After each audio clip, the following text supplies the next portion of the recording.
Party నాయకులకి మర్యాదగా మాట్లాడటం రాదా? ప్రతి ఒక్కరంతే నోరు బారేసుకుంటుంటారు, దుర్భాషలు ఆడుతుంటారు. హ్మ్.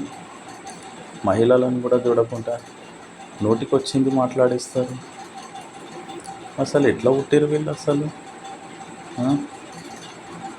ఆ అమర్నాథ్, మాజీ మంత్రి అమర్నాథ్, హోమ్ మినిస్టర్ అనిత గారిని మేకప్ గురించి మాట్లాడతాడు. అతను వాడేసిన బుల్లెట్ ప్రూఫ్ కారు అనిత గారు వాడుతున్నారని. బుల్లెట్ ప్రూఫ్ కార్ నీది కాదు కదా, గవర్నమెంట్ది కదా. గవర్నమెంట్ అంటే పబ్లిక్దే కదా. పబ్లిక్ కట్టిన ట్యాక్స్ల సొమ్ముతోనే కదా కార్లు కొన్నారు. అదేదో నీ ఇంటి నుంచి కొనుక్కొని వచ్చి గవర్నమెంట్కి ఇచ్చినట్టు లేదా అనిత గారికి ఇచ్చినట్టు మాట్లాడతాడు. ఆడవాళ్ళ మేకప్ గురించి ఎందుకు, వాళ్ళ వస్త్రాధారణ గురించి ఎందుకు? ఇవాళ కూడా రౌడీ షీటర్ చనిపోతే దాన్ని మరీ రాజధాంతం చేస్తారు, దానికి కులం రంగు పులుముతుండ్రు. వాడు చేసిన తప్పులకు వానికి శిక్ష పడ్డది. సరే, అక్కడ ఏం జరిగింది అనేది ఇన్వెస్టిగేషన్లో తేలుతుంది. ఎట్లాగూ చట్టాన్ని ఎవరి చేతిలోకి తీసుకోవద్దు, దానికి కోర్టులు ఉన్నాయి, కోర్టులు శిక్షిస్తాయి. కానీ ఏదైనా విషయం మొత్తం బయటకు వచ్చేదాకా ఎవరు మాట్లాడుకుంటేనే కరెక్ట్ కదా. ఆమె ఎవరో అడ్వకేట్ రజని పోలీసు వాళ్ళ నోటుకు వచ్చినట్టు మాట్లాడుతుంది. నా కొడకానంట కాపు కుర్రాన్ని చంపుతారని. నేరాలు చేసేటువంటి కాపు అయింది, కమ్మ అయింది, రెడ్డి అయింది. వాడు కులం పేరు పెట్టుకొని నేరాలు చేస్తాడా? నేరస్తాడు అంతే. వాడి మీద రౌడీ షీట్ ఉంది, 22 కేసులలో ఉన్నాడు.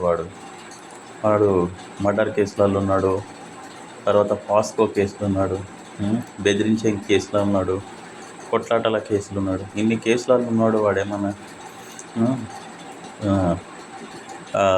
సంఘ సంస్కర్తనా, లేకపోతే దేశాన్ని బాగు చేయడానికి వచ్చిన ఎవడ మహాత్ముడా?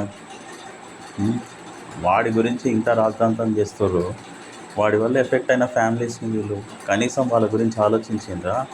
అట్లాంటి వాళ్ళు, ఆ కుటుంబాలు వీని వల్ల ఎన్ని బాధలు పడ్డారో వాళ్ళ గురించి ఆలోచించిండ్రా? ప్రతి ఒక్కరంతే. ఆ పేరుని నాని అంతే. నేను ఇట్లాగే మాట్లాడతా, ఆ రౌడీ షీటర్ చనిపోతే ఆ రౌడీ షీటర్కి లాకప్ డెత్ చేసిండ్రు, అది చేసిండ్రు. సరే, దానికి విచారణ పై అధికారులు టీంని పెట్టిర్రు కదా. ఇప్పుడు ఇన్వెస్టిగేషన్ జరుగుతుంది కదా, ఏం జరిగింది అసలు ఆ రౌడీ షీటర్కి ఆ సిఐ నాగరాజ్కి మధ్యలో వాళ్ళు తేలుస్తారు కదా. తెలుగుదేశం రౌడీ షీటర్లు ఉన్న వాళ్ళు, జనసేనలో ఎవరన్నా కేసులు ఉన్న వాళ్ళని అందరినీ చంపేస్తారా అని అంటారు. చంపడం గురించి మీరే మాట్లాడాలి. మాస్కులు అడిగిన పాపాన డాక్టర్ని చనిపోయేంత వేధించి మరీ చంపిండ్రు మీరు. అక్క కోసం న్యాయం అడిగినందుకు తమ్ముని తోటలకు తీసుకొని కాల్చి చంపిండ్రు. మంచి గురించి మీరే మాట్లాడాలి.